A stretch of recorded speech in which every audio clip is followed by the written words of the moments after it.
मित्रों, आपने शूर्पणखा के बारे में तो काफी कुछ जाना होगा, पर अभी भी ऐसे कई रोमांचक तथ्य हैं जो इस कैरेक्टर को अभी भी रोमांचक बनाते हैं। शूर्पणखा का अर्थ होता है जिनकी नत यानी कि नाक सूक के समान हो। और क्या आप जानते थे कि जहां पर शूर्पणखा के नाक कान काटे गए थे, इस जगह का नाम भी नासिका पड़ा। शूर्पणखा के ऐसे ही रोमांचक तथ्यों को लेकर आइए इस वीडियो की शुरुआत करते हैं।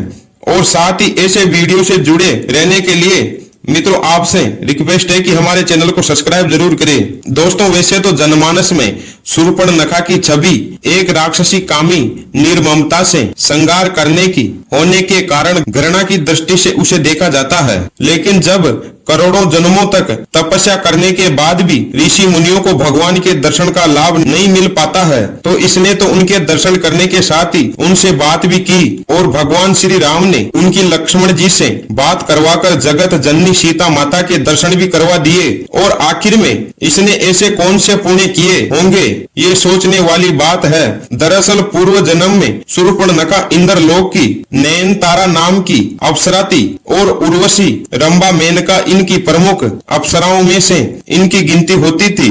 नयनतारा नृत्य के साथ ही आंखों से भी बहुत सुंदर इशारे किया करती थी और आंखें भी बहुत सुंदर थी। इसके कारण वही इंद्र की प्रेयसी बनी थी। इसी समय में पृथ्वी पर वर्ज नामक एक ऋषि घोर तपस्या कर रहे थे। उनकी तपस्या भंग करने हेतु इंद्र ने नयनतारा को पृथ्वी पर भेजा था, परंतु वज्र की तपस्या भंग होने के कारण इन्हें नयनतारा को राक्षसी होने का श्राप दे दिया।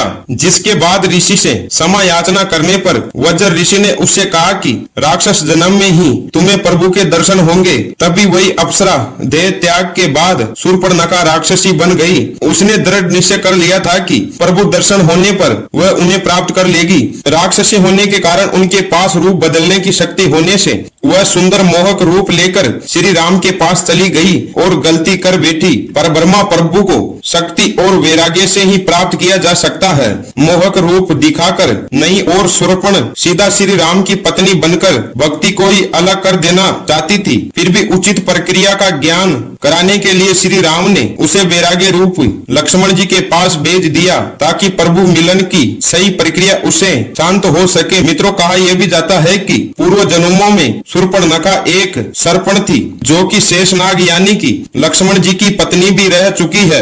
इसलिए भी श्री राम ने उसे लक्ष्मण जी के पास भेजा था। पर जो भी हो, शूर्पणखा जैसी गलतियां तो हम भी कई बार करते हैं। जैसे मंदिर में जाने पर अगरबत्ती का खाली पैकेट हो या फिर नारियल माला या प्रसाद की पॉलीथीन या फिर माचिस की तिल्ली, ये सब मंदिर परिसर के बाहर किसी डस्टबिन में डालने की जगह मंदिर में ही कई बार फेंक देते हैं। चैनल गेट हो या फिर कहीं पर भी अगरबत्ती लगा देते हैं और कहीं पर भी दीपक लगाते हैं। इस तरह के 32 भागवती अपराध होते हैं, जिनमें से एक भी अपराध से भगवान की कृपा प्राप्त नहीं होती है। तो इस तरह से लक्ष्मण ने सोचा कि राक्षसी को वैराग्य तो नहीं आ सकता, तो उसे पुनः श्री राम के पास भेज दिया। अब इसके बाद भी उनकी गलती कर दी और सोचा कि प्रभु भक्ति के बस में है, तो मैं इस भक्ति को खा जाऊं, इसे नष्ट कर दूं और सीता माता के पास गई। और इस प्रकार गलती करने से लक्ष्मण जी ने क्रोध में आकर उसके नाक और कान काट दिए, इसे अंग भंग कर दिए। और इसी समय शूर्पणखा की आंखें खुल गई और पूर्व जन्म की याद भी आ गई। और तभी उसने प्रभु के कार्य को पूरा कराने के साथ ही एक तरह से उनकी सहायिका बनकर प्रभु के हाथ से खरदूषण, रावण, कुंभकर्ण, मेघनाथ आदि निशाचर को मरवा कर उनका भी उद्धार करवा दिया और एक तरह से पूरे कुल का भी लाभ करवा दिया। और प्रभु प्राप्ति की उचित प्रक्रिया अपनाने के लिए पुष्कर झील में चली गई और जल में खड़ी होकर भगवान शिव की तपस्या करने लगी। और बताया जाता है कि शूर्पणखा की 10,000 वर्ष की कठिन तपस्या से प्रसन्न होकर शिव जी ने उसे दर्शन दिए और ये वर प्रदान किया कि 28वें द्वापर युग में जब श्री राम कृष्ण अवतार लेंगे, तब कुब्जा के रूप में तुम्हें श्री कृष्ण भगवान आशीर्वाद देंगे और तुम्हारा कुबड़ ठीक कर देंगे। वहीं नयनतारा अप्सरा का मनमोहक रूप प्रदान करेंगे और सारी सुख समृद्धि के साथ ही ईश्वरीय लीला का लाभ भी तुम्हें मिलेगा। तो मित्रों, ये थी शूर्पणखा की जानकारी। मित्रों, अगर चैनल पे नए हो तो प्लीज रिक्वेस्ट है कि चैनल को सब्सक्राइब करें। मित्रों, मिलते हैं ऐसी ज्ञानवर्धक वीडियो में, तब तक के लिए हर हर महादेव, जय श्री राम।